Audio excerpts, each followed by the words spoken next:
Hindi yung pangit na salita. Na anong ba sabihin nyo sa asawa ninyo? Halimbawa, sige, sabihin nyo.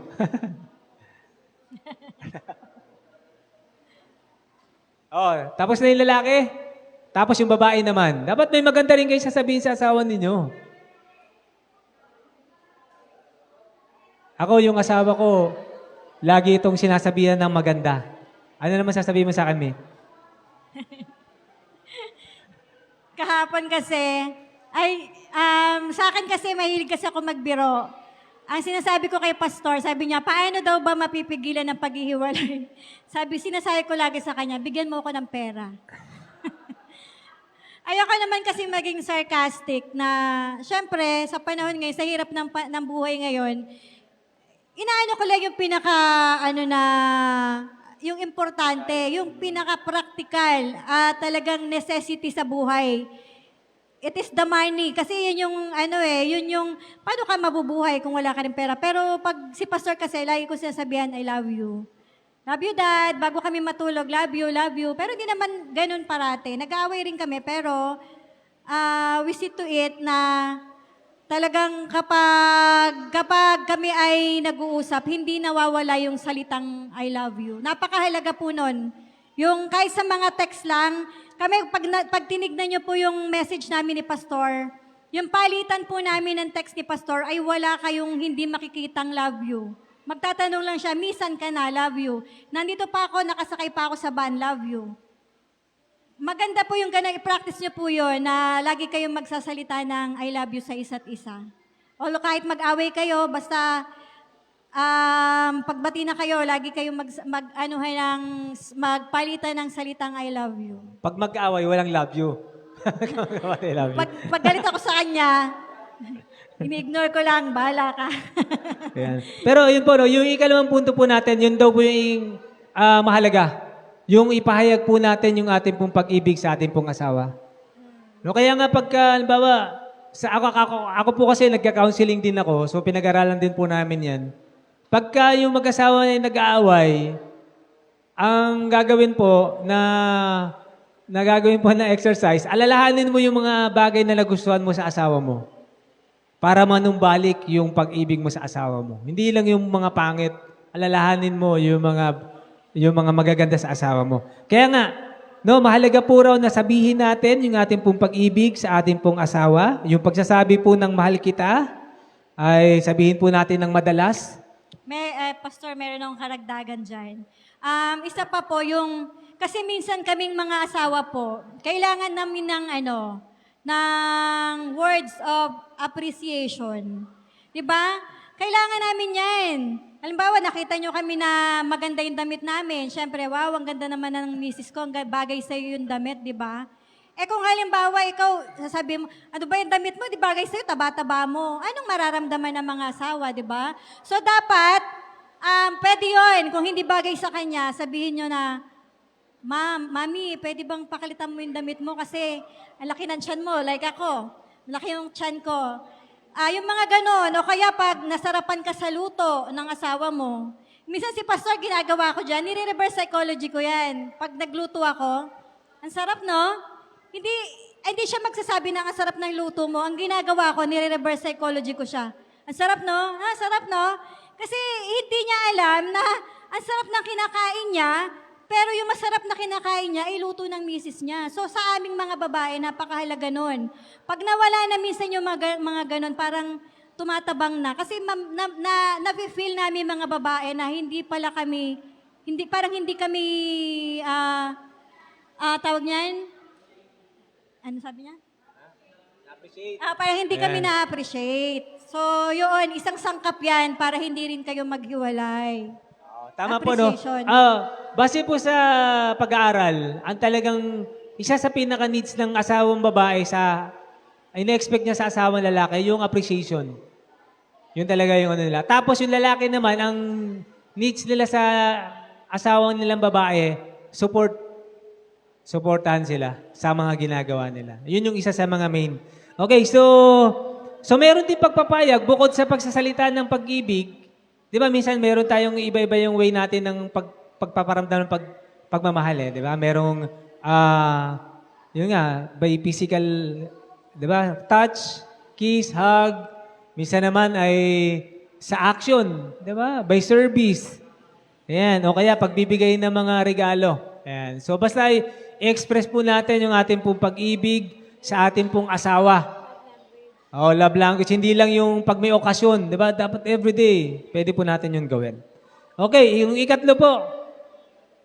Ikatlo po nating punto ay panatilihin ang komunikasyon. Yung maganda at buhay na komunikasyon. Diba? Dapat palagi nag-uusap.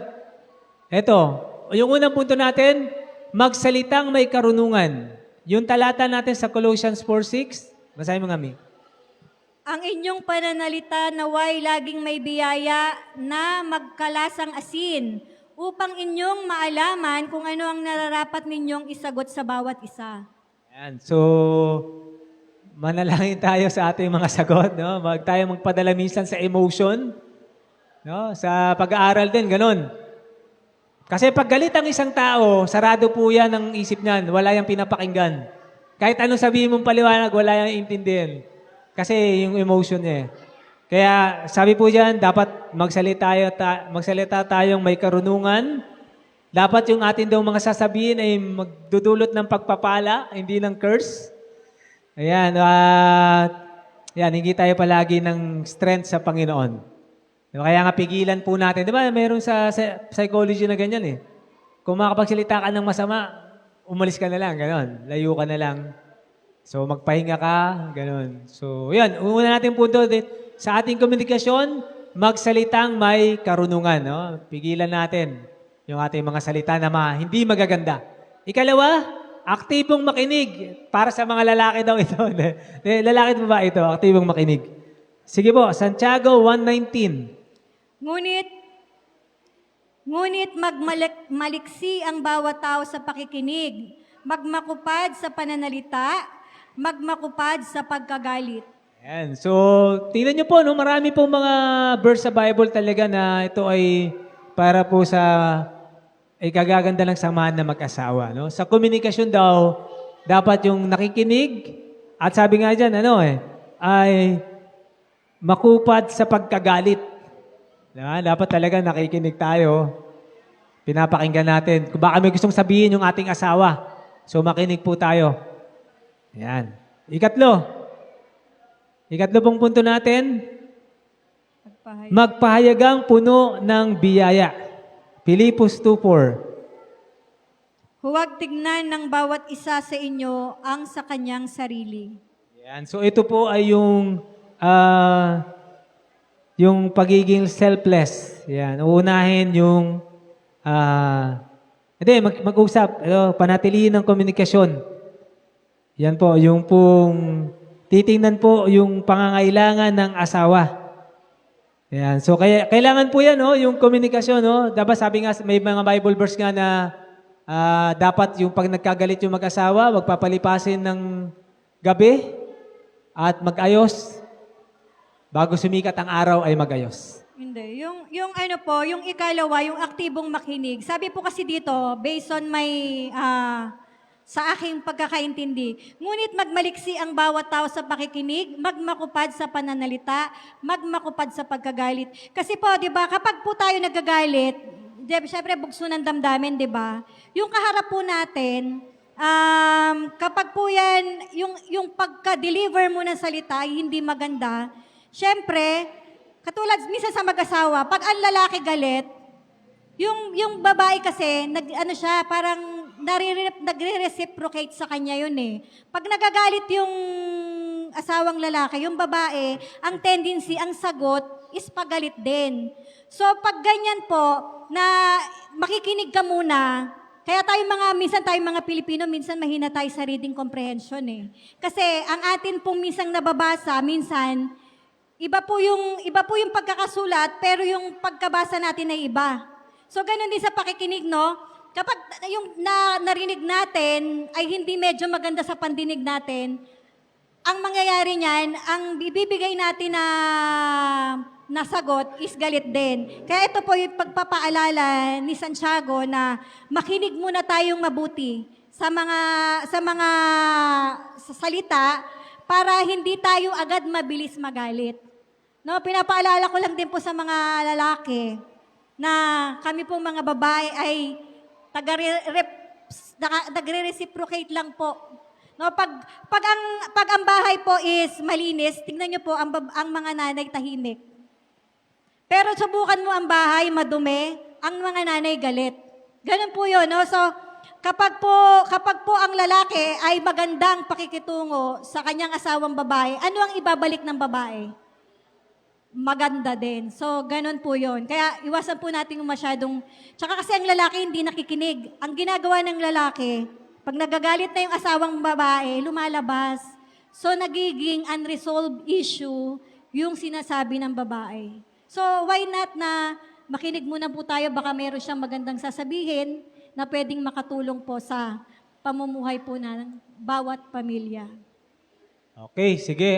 Ikapat po natin ay unahin ang pangangailangan ng iyong asawa. Pakibasa po yung Roma 15:1. Ito. Tayo ngang malalakas ay nararapat mangagbata ng kahinaan ng mahihina at huwag tayong mangagbigay lugod sa ating sarili. Yan. So, yung ikapat po na punto natin, unahin po natin yung pangangailangan ng ating pong asawa. Sabi po, ang root daw po ng problema sa pamilya, sa mag-asawa, yung pagiging selfish. Pag inisip mo yung sarili mo, kailangan ako masunod, parang ganon. Kailangan ako munang yun daw po ang problema. Kaya nga ang solusyon na binibigay po dito ay dapat unahin natin yung asawa natin, yung pangangailangan ng ating pong asawa. At ang dakilang model natin, siyempre, ang ating pong Panginoong Yesus, di ba?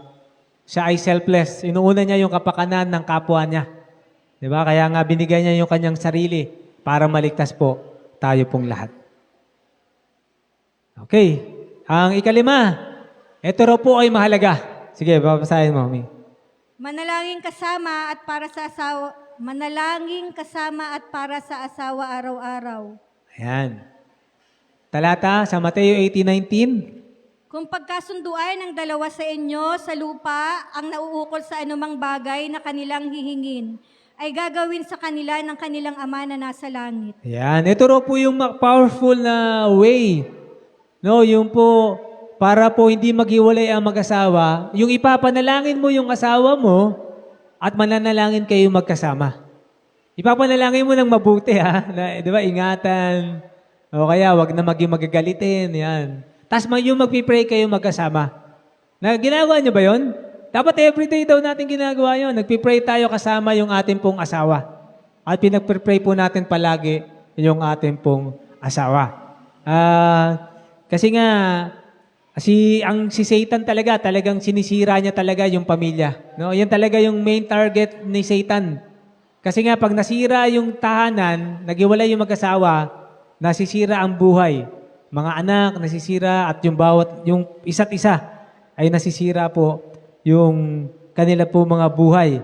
Kaya kailangan po ay manalangin tayo, ipanalangin natin ng kalakasan, ang banal na Espiritu, at tayo po'y magtatagumpay sa mga pagsubok na ating pong kinakarap bilang mag-asawa. Okay. Next po, next slide. Si Adan at Eva ay pinagsama para manatili magpakailanman. No? Ano po? Di ba sabi nga, may talata nga na pinagsama ng Diyos ay huwag papaghiwalayin ng tao. Sige, sa Genesis 1:27-28, ano po sabi dyan? Nilalang ng Diyos ang tao ayon sa kanyang sariling larawan. Ayon sa larawan ng Diyos, siya'y nilalang. Nilalang niya sila na lalaki at babae, at sila'y binasbasan ng Diyos, at sa kanila'y sinabi ng Diyos, kayo'y magpalaanakin at magpakarami, at kalatan ninyo ang lupa. Yan. So, di ba, nung ika-6 days ng creation, di ba, nung nilalang ng Diyos si Adan at Eva, ito yung una rin ordinansa na sa Garden of Eden na tinatag ng Panginoon. Yung pong pag-aasawa. Ayan, kaya mahalaga yan. At sinabi nga na pang pinagsama ng Diyos ay huwag papaghiwalayin ng tao. Okay, so sumunod, nung ikapitong araw, ito naman ang sabi. Si Kristo at Sabat ay pinagsama para manatili magpakailanman. So kaya nga yung mag-asawa ay magpakailanman, ganun din si Kristo at yung kanyang Sabat. Sabi po sa Genesis 2:3, At binasbasan ng Diyos ang ikapitong araw at kanyang ipinangilin sapagkat siyang ipinagpahinga ng Diyos sa madlang gawang kanyang nilikha at ginawa. yan. So ito naman, nung ikalawang ordinansa na tinanag ng Diyos, yung Sabat. Diba? Sa Creation Week. Yan lang, dalawa lang actually, nung sa Garden of Eden Yung marriage and then yung Sabat. Kaya ito po ay napakahalaga. No, kaya ito po ang plano ng Panginoon talaga ay magkasama talaga ito. Yan. So, sumunod po, sabi dyan, si Kristo, ang Sabat at kanyang pamilya ay magsasama magpakailanman. Sabi po sa Isaiah 66:22 and 23, Kung paano ang mga bagong langit at ang bagong lupa na aking lilikhain ay mananatili sa harap ko. At mula sa isang Sabat hanggang sa panibago, paroroon ng lahat ng tao upang sumamba sa harap ko, sabi ng Panginoon. ayan, di ba sa New Heaven and New Earth, meron pa ring Sabat. Kaya nga, yung pag-aasawa, di ba sabi sa langit, wala na pag-aasawa pero yung mga mag-aasawa na maliligtas, alam nyo ba na magkasama pa rin po kayo doon? No, yung pamilya kasama, mga anak. Isang pamilya pa rin tayo doon. Actually, isang malaking pamilya lang nga tayo lahat doon Kaya nga, sinasabi po dyan, doon po sa langit na bayan, tayo ay isang masayang pamilya at nandun si Kristo at nandun din yung Sabat. At ito po ay mananatili magpakailanman. Kaya training ground talaga natin po dito sa mundo Yung ating pong tahanan, gusto ng Panginoon maging little heaven in preparation dun po sa langit kung saan tayo po ay isang pamilya na. No, kaya dapat talaga ay palakasin po natin yung ugnayan na mag-asawa at dapat hindi maghiwalay ang mag-asawa. At ang mag-asawa dapat, ang naghahari sa kanila ay pag-ibig. No, pag-ibig sa Panginoon at pag-ibig sa isa't isa. Kaya po, ngayon, ito, yung mga mag-aasawa, gusto ko po na muli magharap kayo. Ito, meron po tayong pangako na babasahin. Ito, pangako natin ito Tipanan, saksi natin ng Panginoon, saksi natin yung mga nandito. So, yung mag-asawa po, pwede po ba kayong magharap at sabay-sabay po natin, teka lang. Hindi pala, titingnan natin sa screen, hindi natin mababasa Pero gusto ko na sabay-sabay nating basahin. Ito po ay pangako natin sa ating pong Panginoon at pangako po natin sa isa't isa. Sige, tayo po yung magbasa. 1, 2, 3. Bilang may asawa, aking pinanunumbalik ang aking pangako sa aking asawa na maging magkasama magpakailanman. Nangangako akong magiging tapat kay Kristo at iingatang banal ang Sabat magpakamailanman. So pagpalain po tayo sa oras po na ito.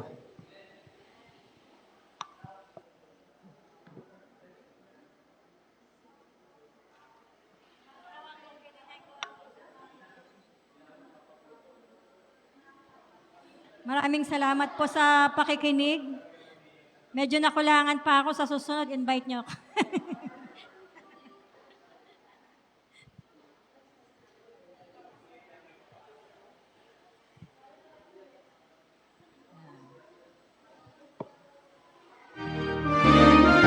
Tayo po ay tumayo para sa closing song. Lord, you planted in my heart a seed of faith, a brand new start. Now I'm called to share your grace, shining love in every place. I will grow, telling the world so all may know. Rooted in Christ, your love will show. By your Spirit, I will grow. Families, neighbors far and near,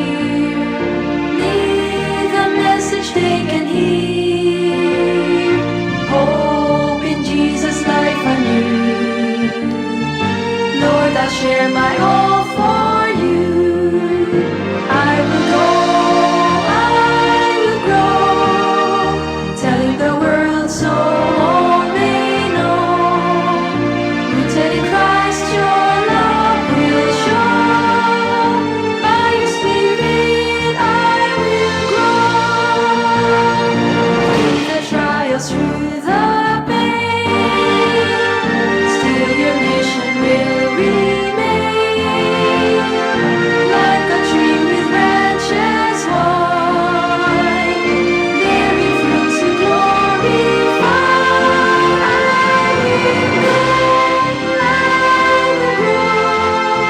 Shining your light so all may know. Rooted in Christ, your light will shine. By His Spirit, I will go each hour. Go each hour with Jesus' love. Go each hour with Jesus' love.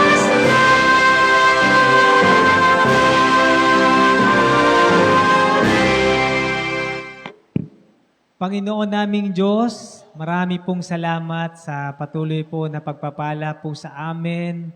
Sa oras po na ito, salamat po sa inyo pong mga salita, sa pangunguna po ng banal na Espiritu. At Panginoon, namin pong dinadalangin ang bawat pamilya na sana po Lord, patuloy po na kayo po ang masunod sa aming po mga buhay. Tulungan po ang mag-aasawa, Panginoon, na manatili pong tapat sa isa't isa. At ganoon din po, Lord, na magpatuloy po ang buhay na komunikasyon. At ganoon din po ang aming pong pagiging selfless. Na unahin po namin ang pangangailangan ng aming pong asawa. At ganoon din po ang ipahayag ang aming pong pag-ibig sa aming pong asawa sa araw-araw. At ang pananalangin na magkakasama, Panginoon. Kaya, Panginoon, ang dalangin ko po, patuloy po na i-bless ang bawat pamilya. Ganon din po ang mga anak, ganon din po ang mga trabaho, inyo pong pagpalain. At nawa po ang aming pong pamilya ay mahanda. Kami po ay magkaroon po ng langit-langitan dito po sa lupa ng masayang pamilya. At ito po ay mangyayari pag kayo po ang nananahan sa aming pong mga pamilya. Kaya Panginoon, pagharian nyo rin po ang aming pong mga puso, ang aming pong isipan. I-bless po ang aming pong iglesia, ang mga leaders, at lahat po kami, Panginoon. Marami pong salamat. Salamat po sa pagdinig sa aming panalangin at pagpapatawad sa aming kasalanan. Ang papuri aming binabalik sa pangalan ng aming Panginoong Jesus. Amen.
Magandang hapon po at happy Sabat mga kapatid.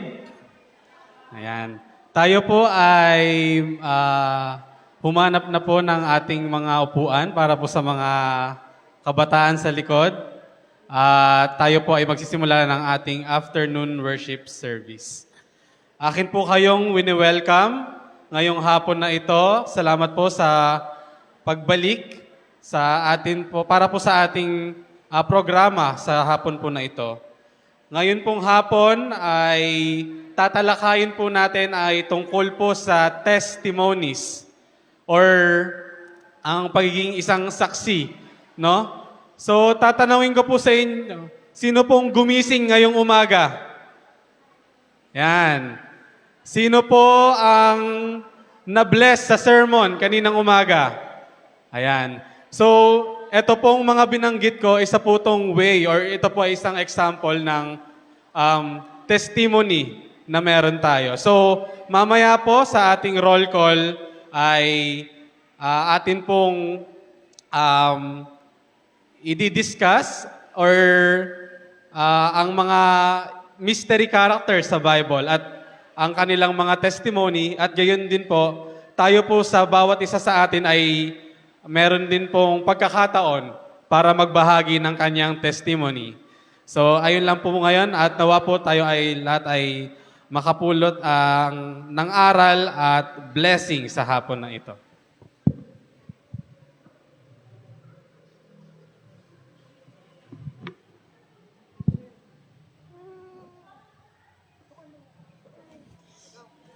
Happy Sabbath po mga kapatid. Para sa ating pag-uumpisa, awitin po natin ang Wake the Song, hymn number 11.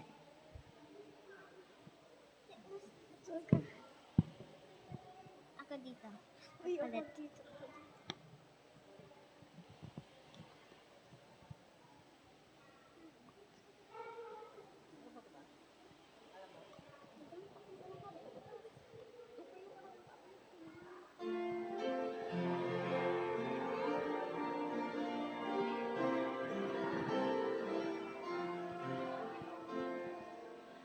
Wake the song of joy and gladness, inner bring your noblest slaves. Banish every thought of sadness, pouring forth your highest praise. Sing to him whose care has brought us once again with friends to be, and whose loving voice has taught us on the way to Jesus' feet. Wake the song, the song, lakas ng joy and gladness. Wake the song, the song of jubilee. Thee with songs and banners we will greet the festal day. Shout aloud our glad hosannas and our grateful homage pay. We will chant our Savior's glory while our thoughts we raise above, telling still the old story, precious thing, redeeming love. Wake the song, the song of joy and gladness. Wake the song, the song of jubilee.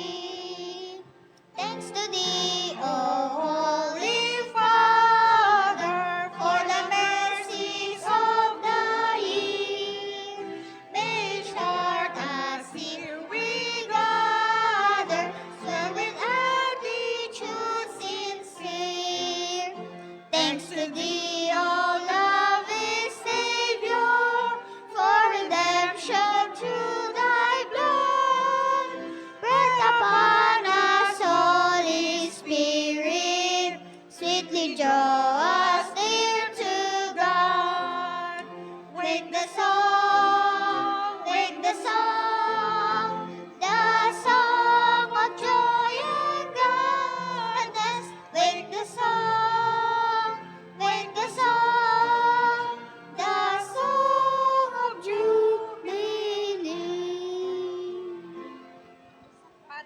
ating pag-uumpisa, tayo pong lahat ay magsitayo at ating pong awitin ang My Maker and My King. Hymn number 7.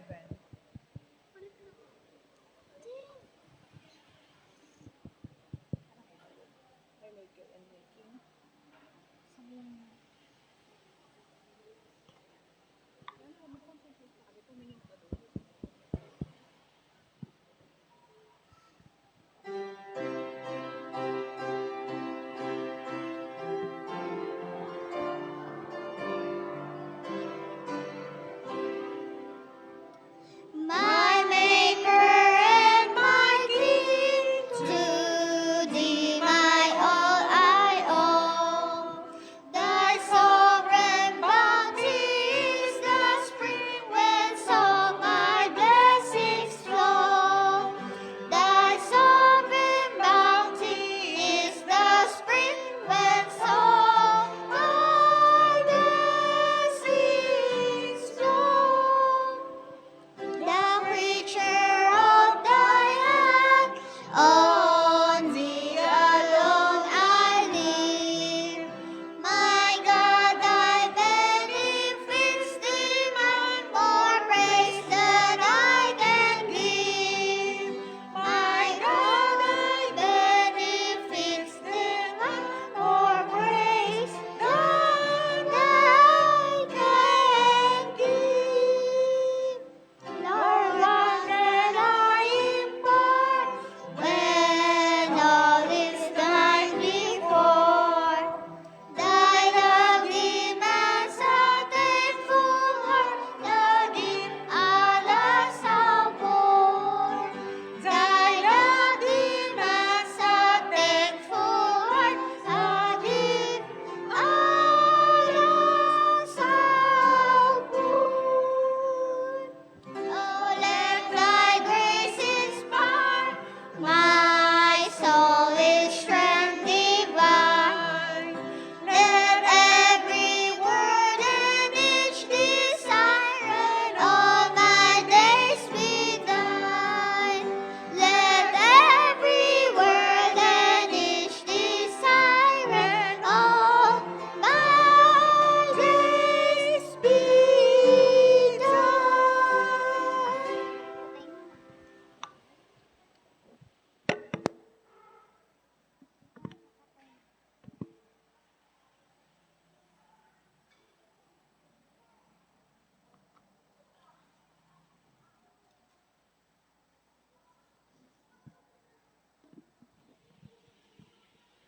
Bago po muna tayo lumuhod, magbabasa po muna ako ng Bible verse. Psalm 66 verse 16.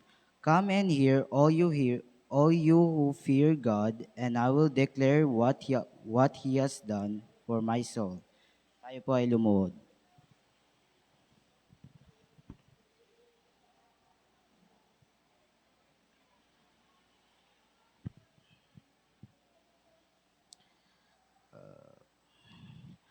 Panginoon, maraming salamat po sa bagong araw at sa lahat ng iyong biyaya. Gabayan mo po kami sa aming mga ginagawa at ilayo sa anumang panganib. Bigyan mo kami ng lakas, karunungan at mabuting puso. Ito po ang aming dalangin sa pangalan ng aming tagapagligtas na si Jesus. Amen.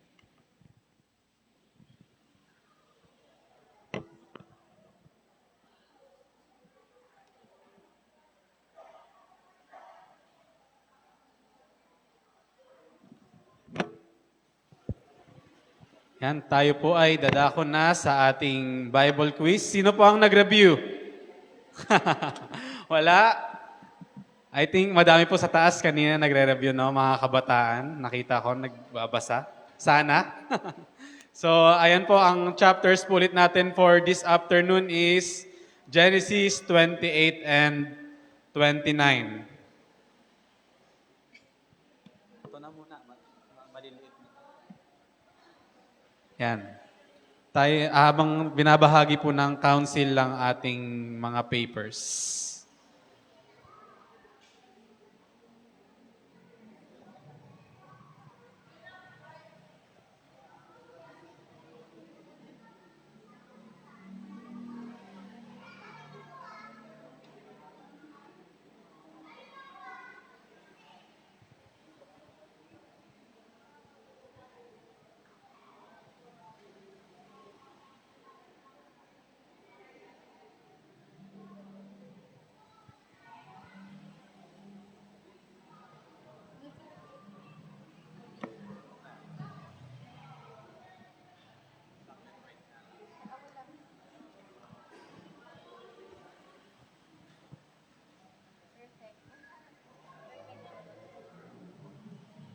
Yan, lahat po ba ay may papel na? Okay. Sige po.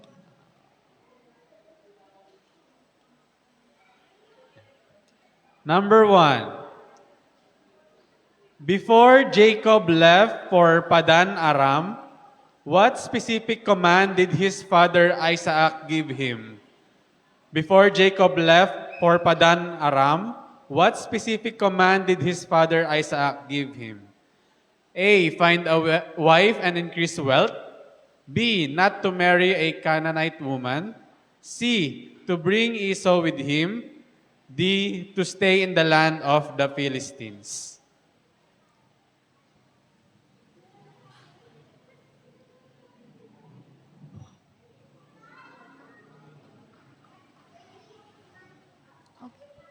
Okay, question number 2. On his way to Haran, Jacob had a famous dream while sleeping with a stone under his head. What did he see in this dream? A. A stairway with the angels of God ascending and descending on it.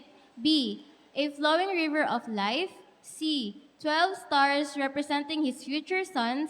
And D. A great harvest of wheat.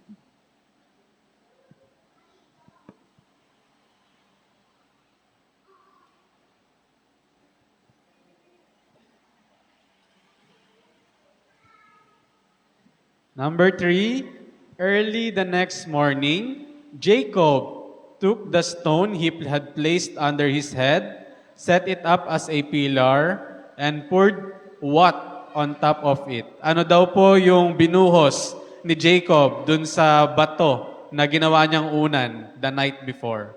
So A, water. B, incense. C, oil. Or D, honey.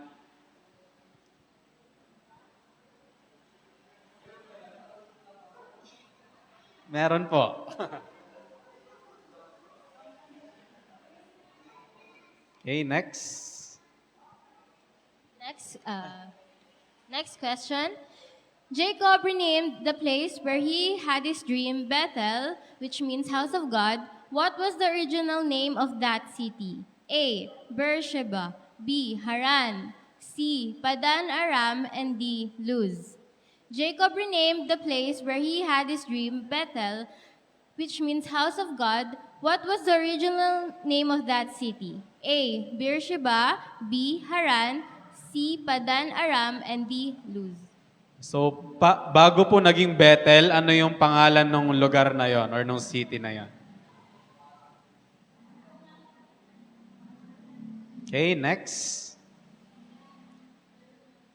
Jacob made a vow saying that if God watched over him, kept him safe, and brought him back to his father's house, he would give God how much of all that God gave him.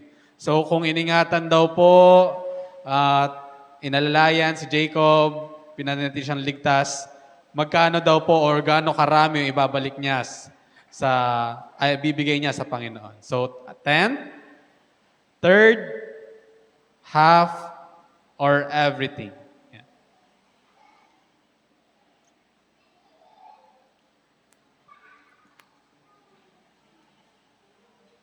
Next, number 6. Number 6, when Jacob arrived in the land of the eastern peoples, he came to a well in a field. Who arrived there to water her father's sheep? A. Leah.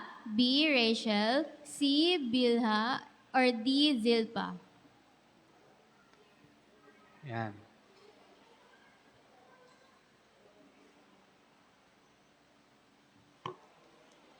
Nung dumating na daw po si Jacob dun sa land or sa lupain ni Laban, sino po yung nakita niya sa may balon para magpainom ng kanilang mga tupa?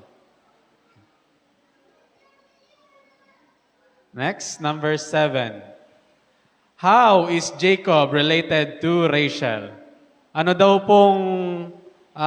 daw po naging magkamag-anak si Jacob at Rachel? So A, Jacob is uncle of Rachel. B, Jacob is second cousin of Rachel. C, Rachel is aunt of Jacob. Or D, Jacob is a first cousin of Rachel.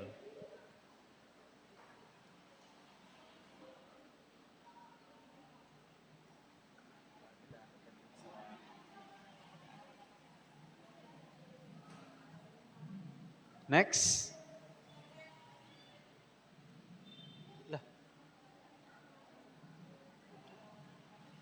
Next question. How did the initial 7 years of labor feel to Jacob? A. Like a long, bitter, and agonizing lifetime. B. Like only a few days because of his love for her. C. Exactly like 7 long, exhausting years. Or D. Like only a few days because of his love for Laban. Laban. So ano daw pong naramdaman ni Jacob nung unang 7 years na ng pagtatrabaho under the ni Laban? Kasi kung nabasa niyo po yung chapter, nagtrabaho po siya for 7 years una, no? For Laban. Ano daw po yung niya doon? Yan. So next, number 8. 9? 9. So, how many total years of labor did Jacob serve Laban just for his 2 wives? Ilan taon daw pong nanilbihan si Jacob para kay Laban dahil sa kasunduan nila sa dalawa niyang asawa? A, 7 years. B, 14 years. C, 18 years. Or D, 10 years.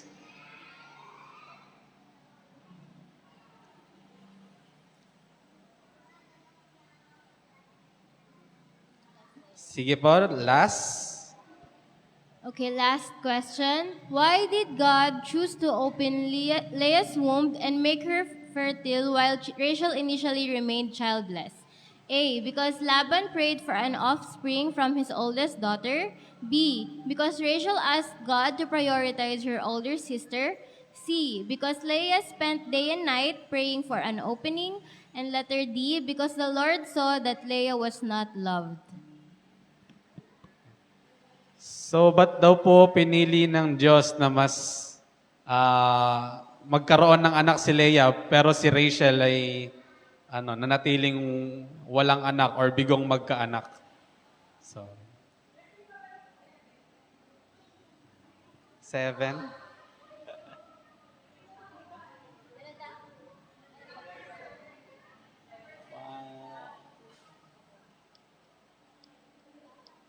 Yan? Tama, 7. Ito po ulit yung number 10 sa mga nagsasagot pa. Ano yan? Back ulit? 7 ulit? 7?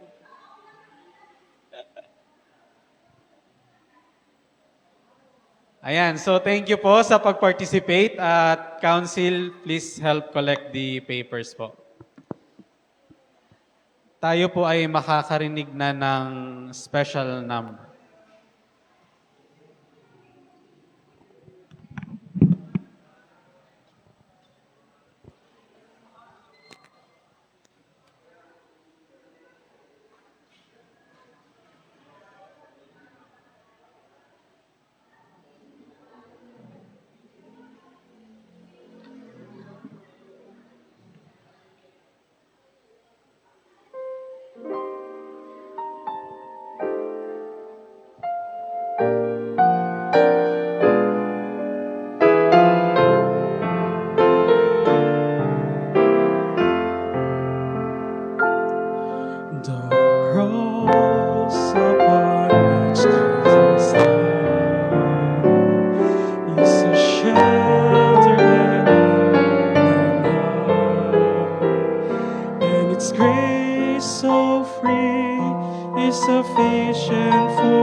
There's room at the cross for you.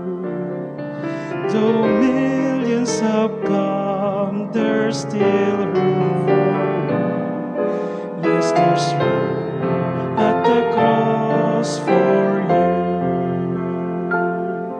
Though millions have found the room for one, and have turned from the sin they have seen, the Savior still waits to open the gates and welcome a sinner before it's too late. There's room at the cross for you. There's room at the cross for you. Though millions have come, there's still room for one. Yes, there's room at the cross for you.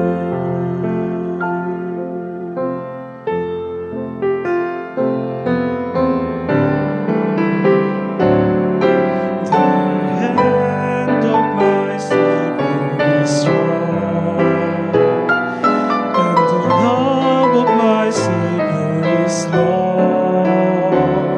Through sunshine or rain, through loss or in gain, the blood flows from Calvary to cleanse every stain. There's room at the cross for you. There's room at the cross for you. Though millions have come, there's still room for one. Yes, there's room at the cross for you. Yes, there's room at the cross for you.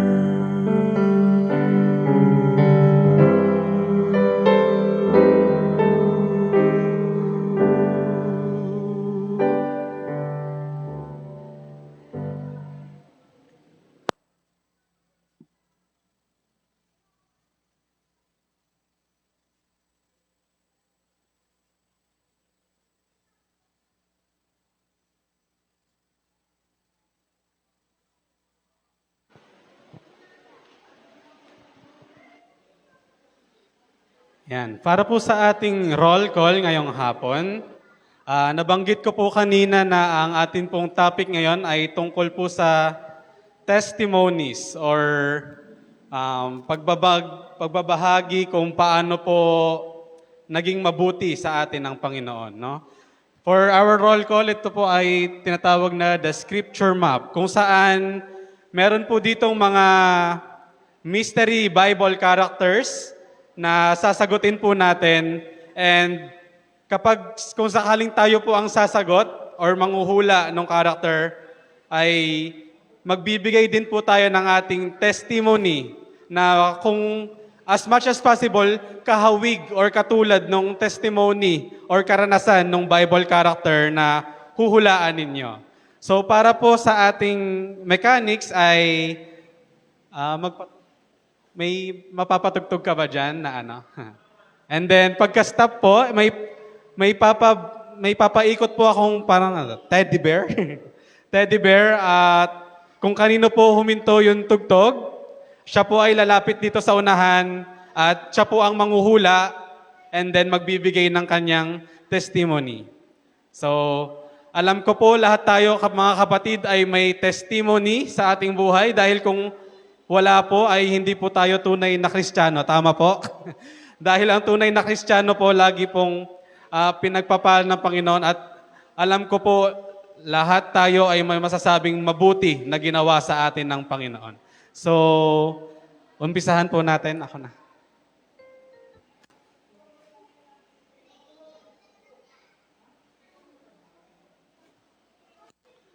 Ayan. So, may papatugtog ka na? Sige. Umpisahan po natin kay Sister Joy. Go.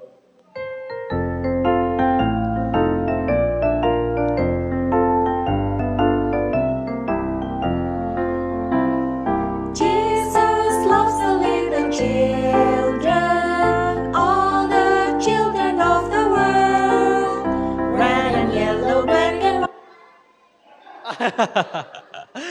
Ayan, si Brother Saldi daw po ba? Narinig ko. Or si Brother Marzan po. Sino po sa inyong dalawa? Hati? Sige po, lapit po kung sinong Hindi ko nakita may hati. Ayan, si Ninong Saldi. Sige po. Sige po. Ayan. So, without looking po muna sa ating Bibles, ay try po muna nating hulaan kung sino ito. So, ito po yung mga hints. I was completely blind from birth and sat by the road, begging. So, namamalimos daw po itong mystery character na to. Jesus made mud with saliva, put it on my eyes, and told me to wash in the pool of Siloam. When the Pharisees interrogated me, my simple testimony was, one thing I do know, I was blind but now I see. So natatandaan niyo po ba itong Alam ko po itong character na to, wala siyang specific na pangalan, pero natatandaan niyo po ba kung anong senaryo neto at kung sino yung tao na ito? Nakalimutan ko na.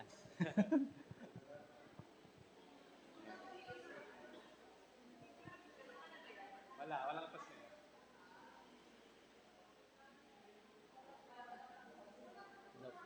Ano po? Help. Call a friend. Sige po, sino po? Opo. Yung iba pong characters ay wala po talagang specific na pangalan. Pero, sige po, for this one, po natin yung answer. Papindot ng screen para ma-next ko.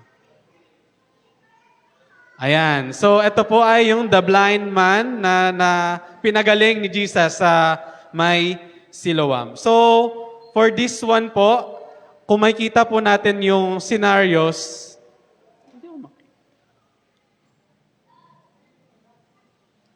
ayan, so okay. Ang kanya pong testimony, Brother Saldi, is, ito po yung pinaka nagkuha ko sa kanya. Sabi niya po ay, one thing I do know, I was blind but now I see. Kayo po ba sa inyong karanasan po, meron po bang pagkakataon sa buhay nyo na parang akala nyo parang tama na yung ginagawa nyo or may pagkakataon bang hindi nyo alam yung ginagawa nyo, parang eto na yung sa tingin nyo alam pero hindi pala tama. Parang ganun po. Ano po yung masishare nyo about na experiences tungkol doon?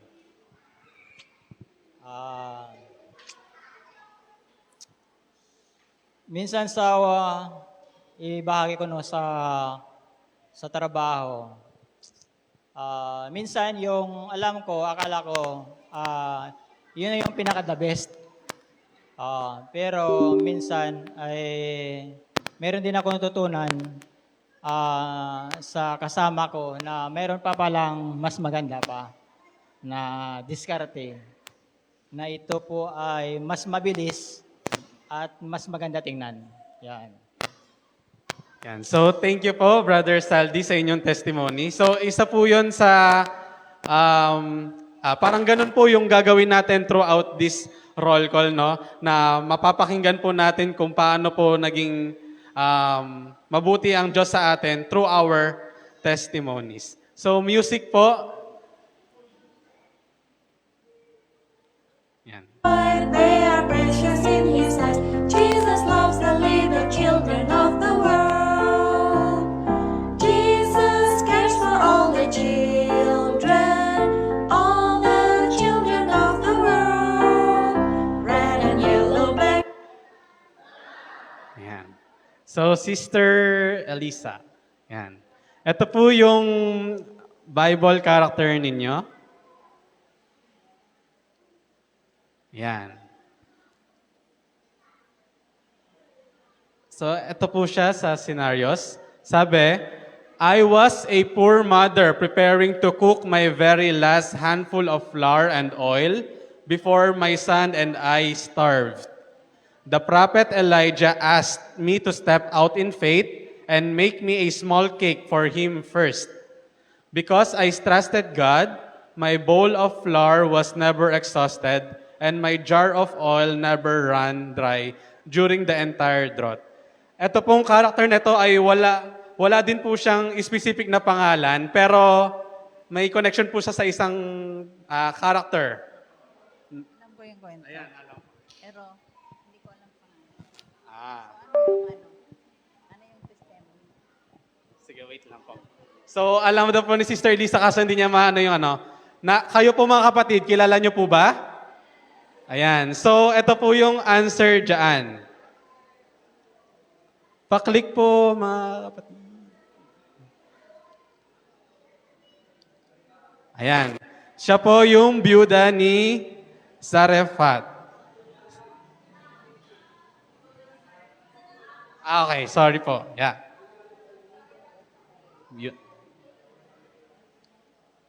Sorry po, nagka-ano yung aking assistant. Hindi next.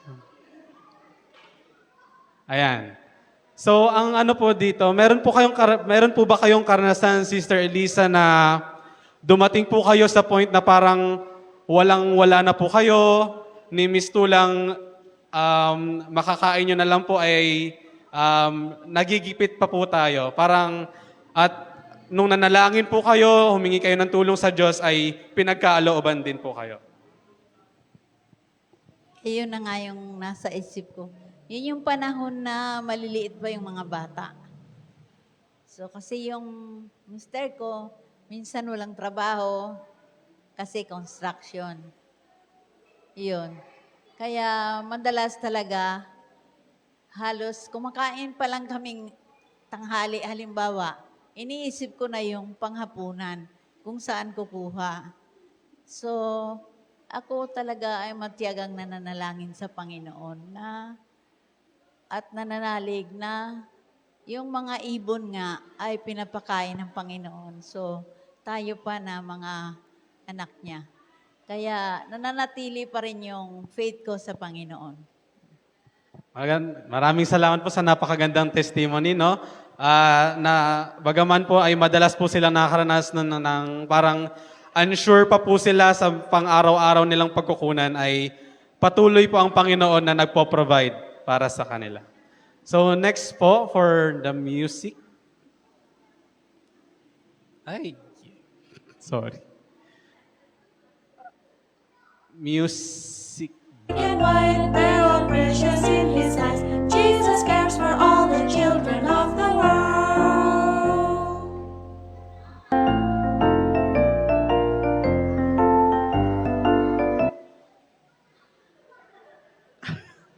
Okay, Ina, let's go here. Ayan.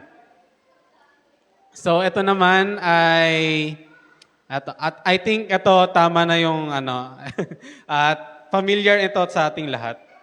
So I went to draw water at Jacob's well alone during the hottest part of the day to avoid people.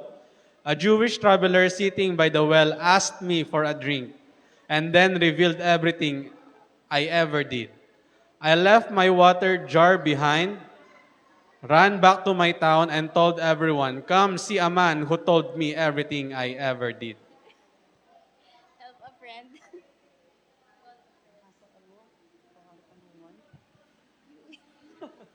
Ayan, so, naiya siyang sabihin yung sagot.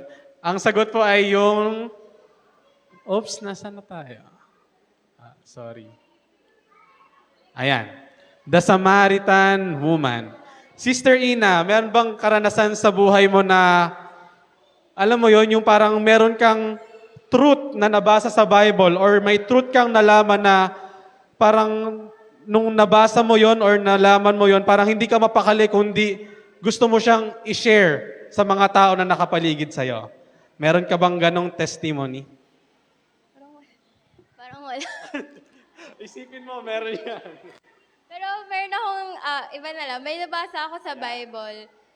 Tapos, tapos nabasa ko siya kahit parang anywhere sa article. So, nag-research ako, tapos nagtanong, ganun. Pero hindi ko siya shinare kasi parang unsure pa ako kung totoo siya na ano. Pero, oo, nandun yung parang na-open, syempre, yung ano, ganun.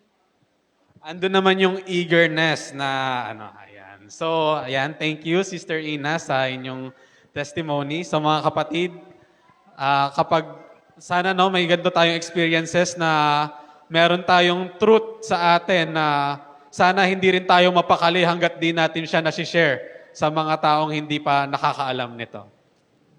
So, music po, next.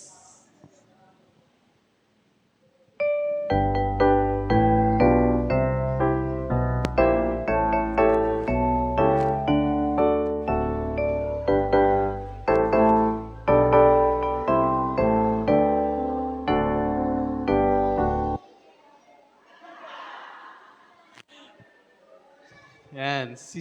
Sino po? Sister Denise. Ayan.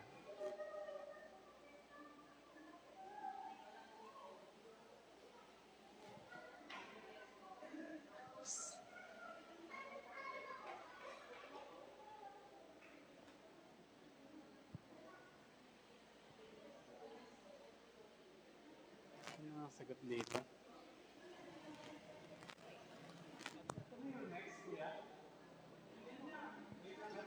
Okay. So ito pong mystery character I was a Roman citizen and missionary was severely beaten and thrown into the inner prison in Philippi. Instead of complaining, my companions Silas and I spent midnight hours praying and singing hymns aloud to God. A sudden violent earthquake shook the prison foundations, breaking our chains and swinging the doors wide open. Kilala mo ba to, Sister Tis? Hindi po? Oh. Help a friend, mga kapatid.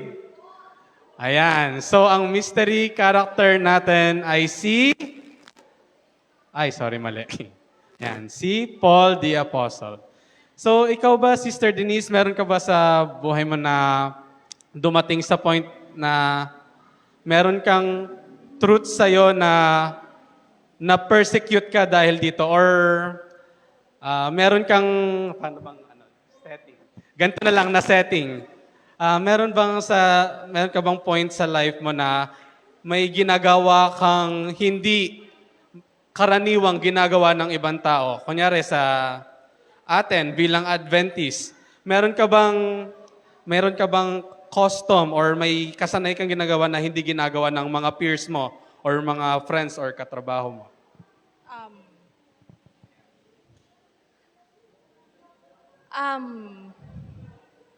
Actually, secret yun eh. I see. Pero clue na lang. Sige, go. So parang feeling ko different akong tao eh. Tapos, so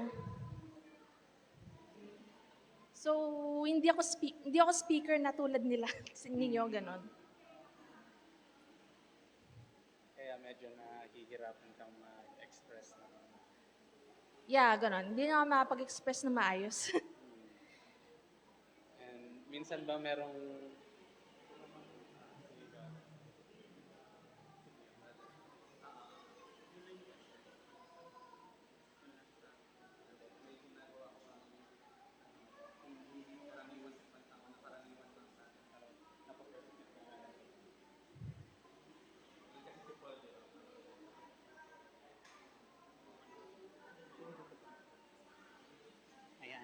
Sige, tulungan ko na lang si Vinny since high school friend ko siya.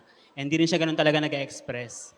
So, yung tanong kasi is yung kay Paul, which is yung karaniwang ginagawa natin pero yung nape-persecute siya sa ginagawa niya. Tama ba? Ayan, sige. Sa akin naman, sa karanasan ko as a Christian, simula po nang mabaptize ako as SDA Christian po, I feel na nung grade 12 ako, senior high school, naranasan ko na may dala akong mga books natin. Steps to Christ yung dala ko. Tapos, nagbabasa ako, siyempre mahilig ako magbasa. May dala akong mga books natin, and dinadala ko yun sa school, sa room, binabasa ko siya. And one time, habang binabasa ko, meron akong mga classmates ko sila na ibang religion. So parang na-feel ko na inawakan nila yung book na binabasa ko, tapos parang inano nila ako, parang something may mock na nangyari. Since parang kine-question nila yung laman ng binabasa ko, yung content nun, which is yung sulat ni Mrs. White na Steps to Christ. So doon ko na-feel na yung reading, yung usual na ginahabit ko, na ginagawa ko, parang mayroong persecution na sa mga binabasa ko, mga readings natin na talagang nagiging strong, nagiging foundation din ng faith ko as a young Christian. So yun, yung true reading. Ayan po. So thank you, Sister Denise and Brother Rainiel for sharing your experiences and testimonies. So ayun nga po, no, katulad ng kay Brother Rainiel na minamak pa siya dahil lang dun sa binabasa niyang mga libro. So katulad ni Paul, pinanindigan niya po itong belief or truth na meron siya. Music po. Behold, behold, I stand at the door and knock, knock, knock. Behold, behold, I stand. Sige, next naman. Nanay.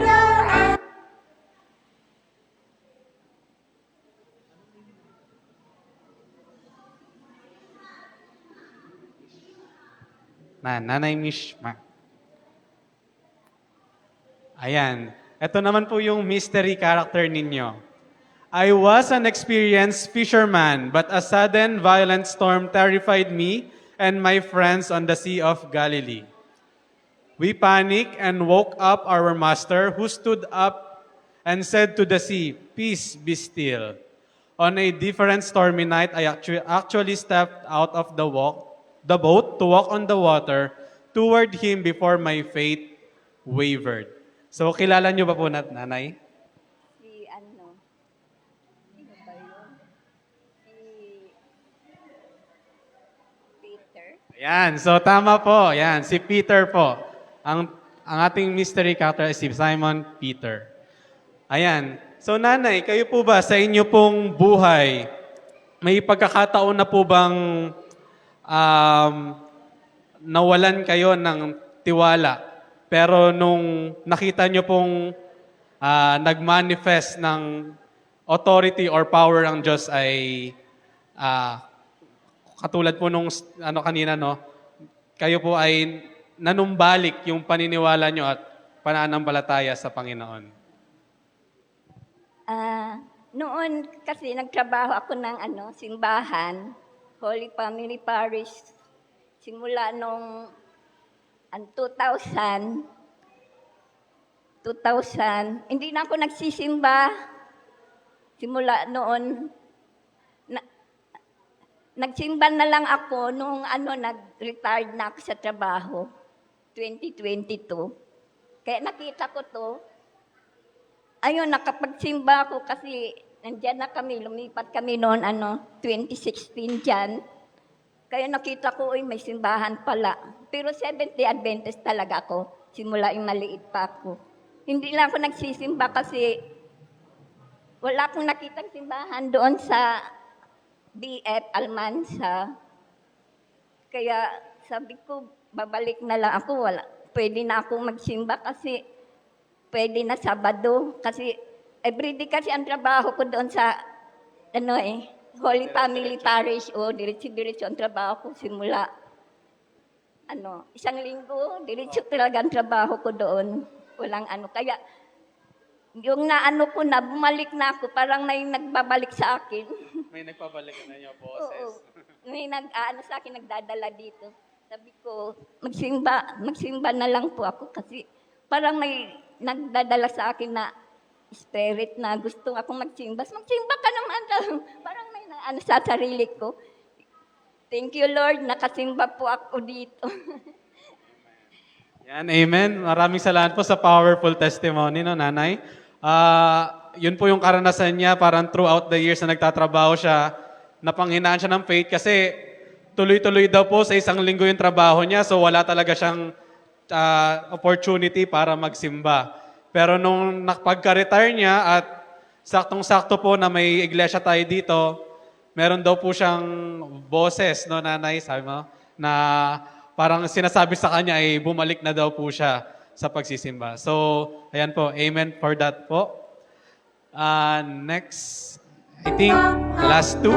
If anyone hears my voice, if anyone hears my voice, and will open the door.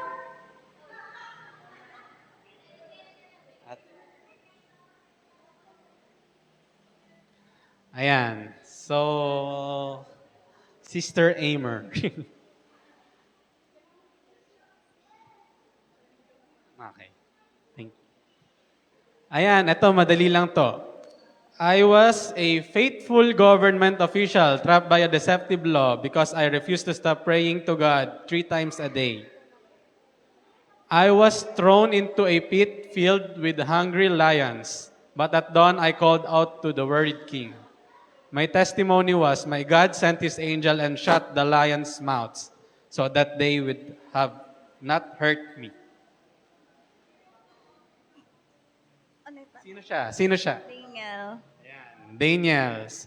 So, Sister Amer, meron ba sa buhay mo na feeling mo, ayan, mayroon bang sa life mo na pinipili mo naman gawin yung tama kahit mahirap, no? Tama na yung ginagawa mo pero bakit merong mga tao na pinipili pa rin i-persecute ka or parang gusto ka nilang ibaba kahit wala ka namang ginawang mali. So, ayan. And ang pinaka naging ending is pinadalhan ka ng tulong ng galing sa Panginoon, dineliver ka from that situation. Parang very controversial, no, yung tanong. Wala pa naman ako so far na ganun talagang experience.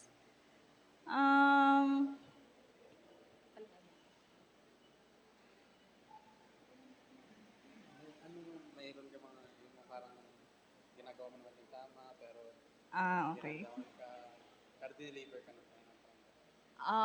Yung recent experience ko na lang, so nakaka-relate po ako sa government kasi I work in the government. So meron talaga in that line of work na parang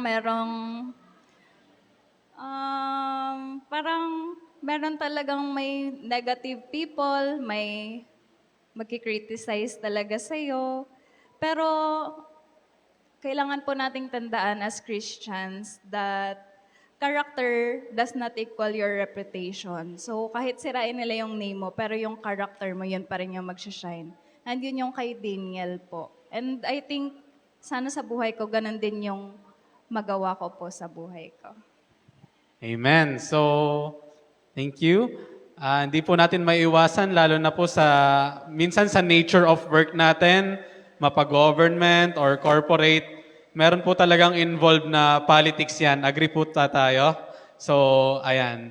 Pero, gayon pa man, ay manatili lang po tayong manghawak sa kung anong ipagkakaloob or anong will ng Panginoon para sa atin. So, for our last mystery character, ito ba yun? I will come in. Behold, behold, I stand near the door and knock. Yan, sino po? Sister, yan.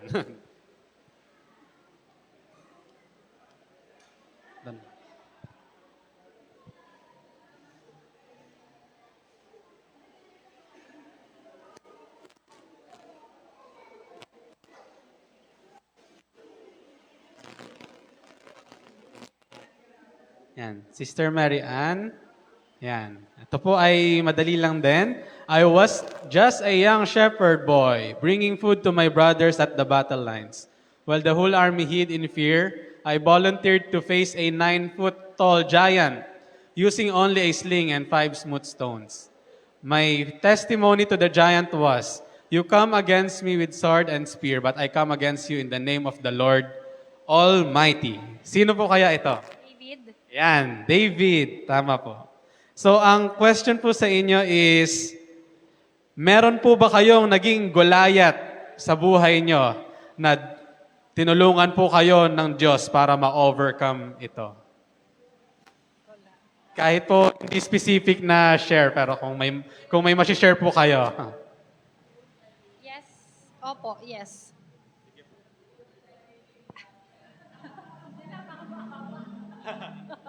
Okay. Wala naman exempted sa atin no sa mga trials no. Nung bago ako sa DepEd, yun ang mai-consider ko na as a giant na trials na dumating sa buhay ko yung head ko sa school is talagang alam niyo yun yung hinahanapan ka ng mali ng butas na lahat ng gagawin mo ay parang anytime na magkamali ka magbibigyan siya ng chance no para maano ka pero dahil sa pagtitiwala ko sa Panginoon na lampasan ko. Dumating ako sa time na yung kakatok ka sa faculty para pumasok, parang ayoko na. na parang ayoko na gumising kasi papasok na naman ako, makikita ko na naman siya. No? Pero dahil sa pananampalataya ko sa Panginoon, naniniwala ako na hindi siya yung magiging hadlang, no? Na na-realize ko na pinangarap ko tong trabahong to. Tapos sino siya na parang sisira sa pangarap ko na ipinagkaloob sa akin ng Panginoon. Mas nanaig pa rin yung pananampalataya ko sa Panginoon sapagkat bigay ito, yung profession ko na meron ako ay kaloob sa akin ng Panginoon at walang sino man ang magiging hadlang. No? Yun po ang pinanghawakan ko during that time. Yan, maraming salamat po, Sister Mary Ann. Yan, napakagandang testimony din po yun mga kapatid, no? Na kahit po dumating yung time sa buhay niya na ultimo kahit pumasok na lang dun sa faculty room, may ayaw niya na dahil po sa nararanasan niya, dumating din po yung time na dineliver siya ng Panginoon from that situation. Ayan po, thank you po sa pag-participate sa ating roll call. At bago po ako maupo ay mag-share na lang din po ako ng konting thoughts about testimony.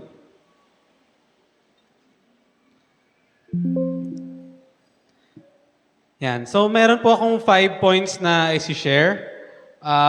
Bakit po mahalaga ang testimonies para sa atin pong magkakapatiran or bilang isang taong naniniwala sa Diyos? Una po, ito ay it brings glory to God. So, telling others what God did shifts the focus to His grace and power instead of human effort. Naniniwala ba kayo mga kapatid na sa atin pong pag-share, nakakapagbigay tayo ng puri sa Panginoon? Amen. So, kadalasan po makikita nyo po yan sa mga posts natin sa social media, no, na kapag meron po tayong mga achievements, na karaniwan po sa ating mga kapatid is, ang sinasabi natin doon is, praise be to God, or to God be the glory. Ito po ay isang halimbawa na hindi po yun dahil sa sarili nating kakayahan, kundi dahil ito po ay sa tulong lamang or sa habag at grace na pinagkaloob po sa atin para makamit yon ng ating Panginoon. Next po, it builds up the church.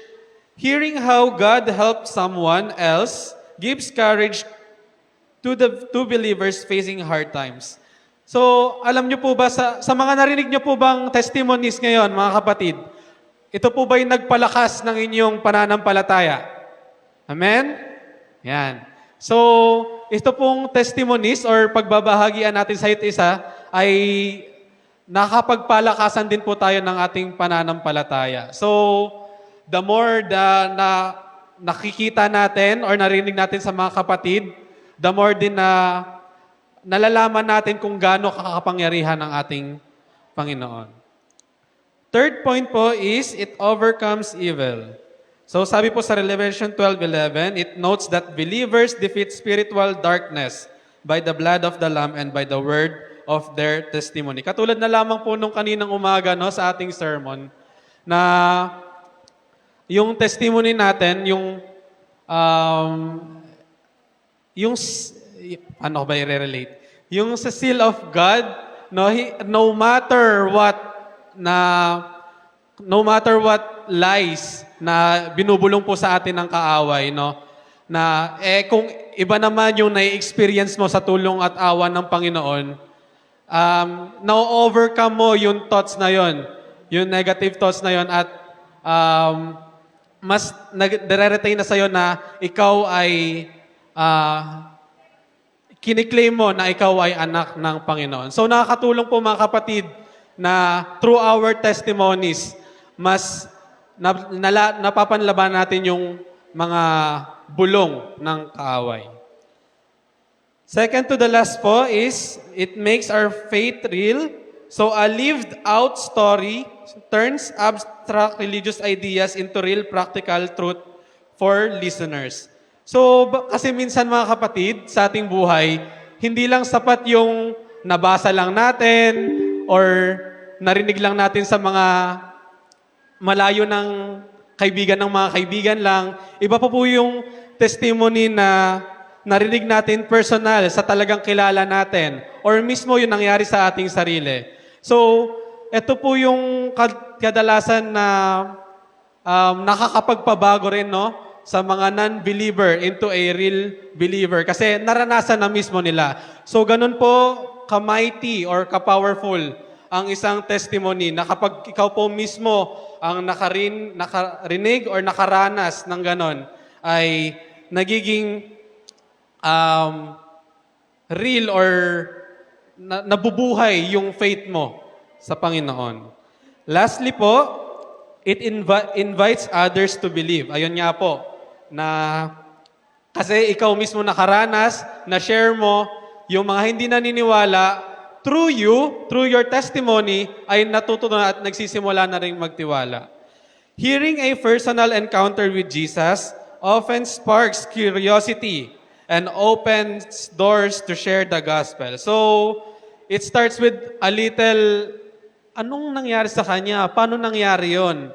So, simula doon mga kapatid, hindi natin alam, nakakapag-share na pala tayo ng ating faith at sila po ay iaakay na rin natin. So mga kapatid, nawa po ang dalangin ko ay patuloy po tayong manalig, manampalataya. Alam ko po, hindi tayo bibiguin ng Panginoon at patuloy niya pong ipapakita sa atin yung kanyang deliverance, yung kanyang pagiging mabuti sa atin.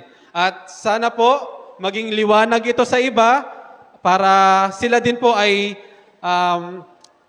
unti-unti madala po natin sa paanan ng ating Hesukristo. Yun lamang po at maraming salamat.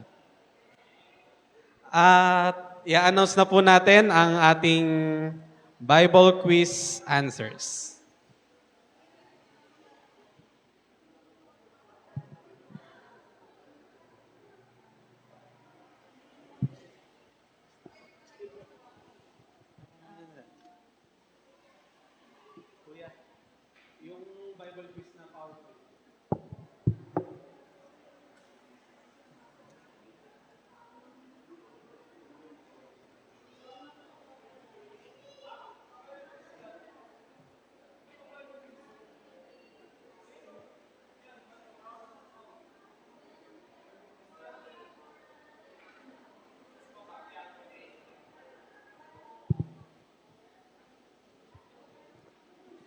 Okay, ibabasahin ko po ulit at sasabihin ko yung mga answers per question. So number 1, before Jacob left for Padan Aram, what specific command did his father Isaac give him?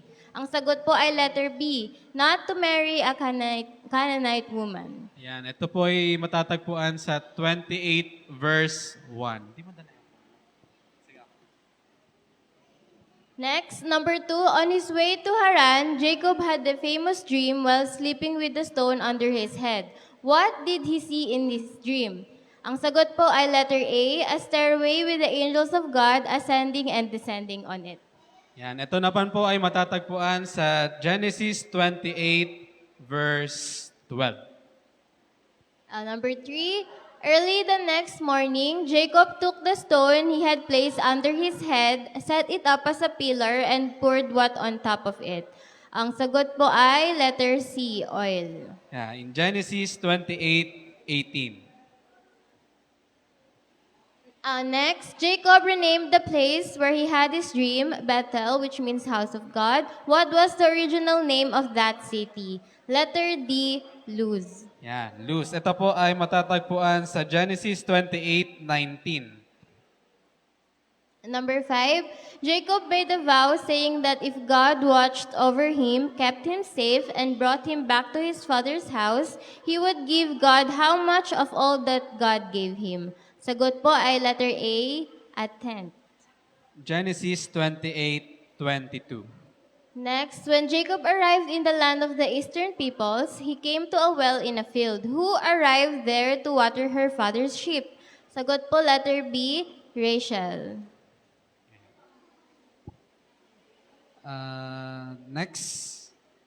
Next, how is Jacob related to Rachel? Ang sagot po ay letter D. Jacob is the first cousin of Rachel. Genesis 29:10.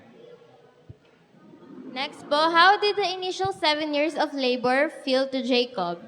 Sagot po letter B, like only a few days because of his love for her.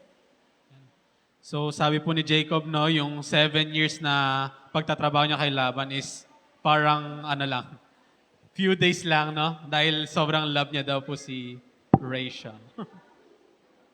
Ito po ay matatagpuan sa Genesis 29:20. Number 9. Number 9, how many total years of labor did Jacob serve Laban just for his 2 wives? Sagot po letter B, 14 years. So ito po ay sa Genesis 29:30, pero ito po kasi ay 7 years for, sino po yung una? Ayan, kay Leah. And then 7 years po ulit for Rachel. So total po ay 14 years. And last, number 10. Why did God choose to open Leah's womb and make her fertile while Rachel initially remained childless? Sagot po ay letter D, because the Lord saw that Leah was not loved. Yan. Ito po ay specifically na sinabi sa Genesis 29 verse 31. So, Sister Ina, ilan ang naka-perfect? Naka-perfect po ay 4. Wow! At meron pong naka-9/10 na? Dalawa. Okay, sasabihin, okay. 9. Yung 9/10, muna po yung sasabihin ko, yung mga naka-1 mistake. Kapag sinawag ko po yung pangalan, pwede punta po dito sa harap. May ibibigay lang po kaming Simple token. simple token. Okay? First po ay si Sister Elisa Buenaventura.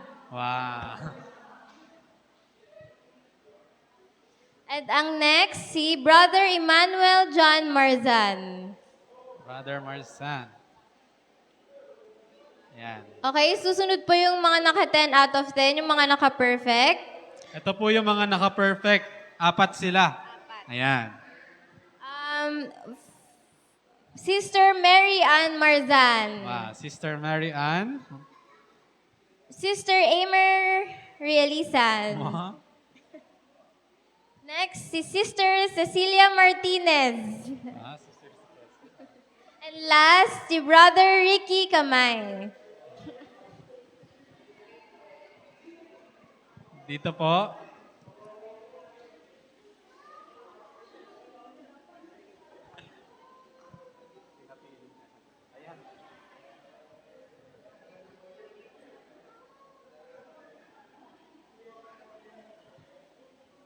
Janelle.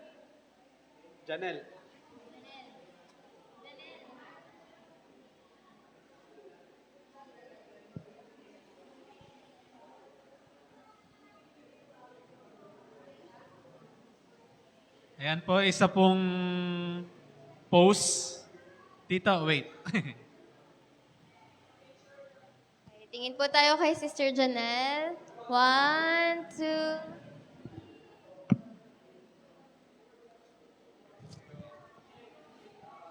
Hinilingan po namin si Sister Joy po para po sa ating closing song.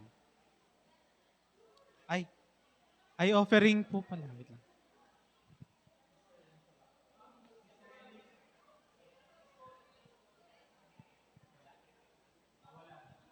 Sige po, closing song.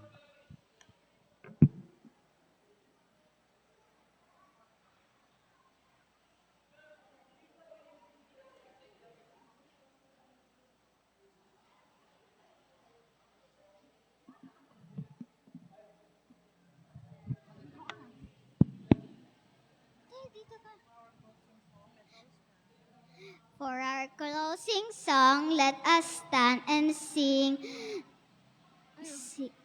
The coming King is at the door. Hymn number 190.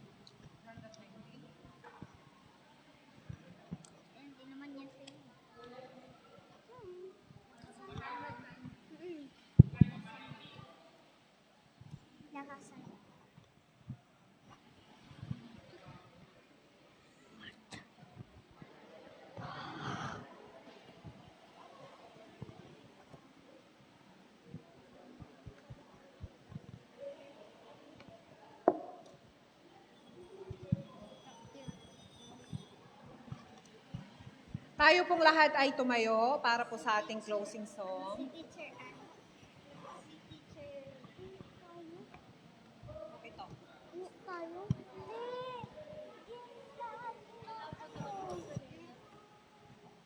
The coming King is at the door.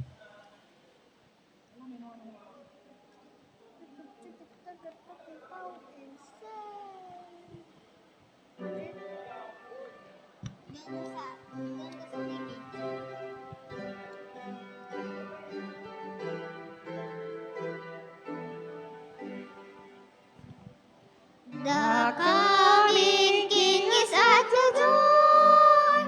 Who was the cross for sinners born? But now the righteous ones alone. He comes to gather home. At the door, at the door, at the door, yes, even at the door. He's coming, he's coming, he's even at the door. The sunset show is coming in, our fast will live in rare year, and soon we'll have the glory.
Okay, let us pray.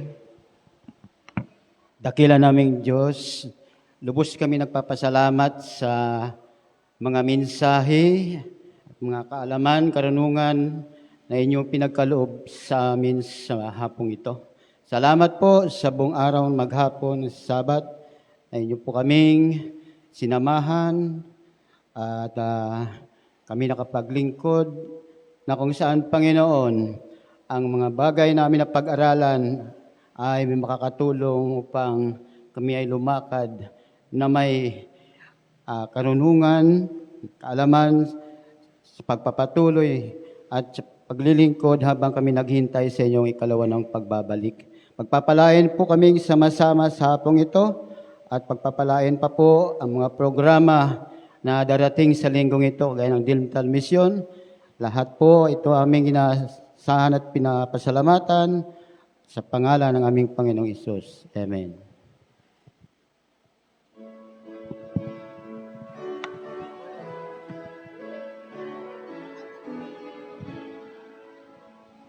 Leave out the trumpet and loud and free.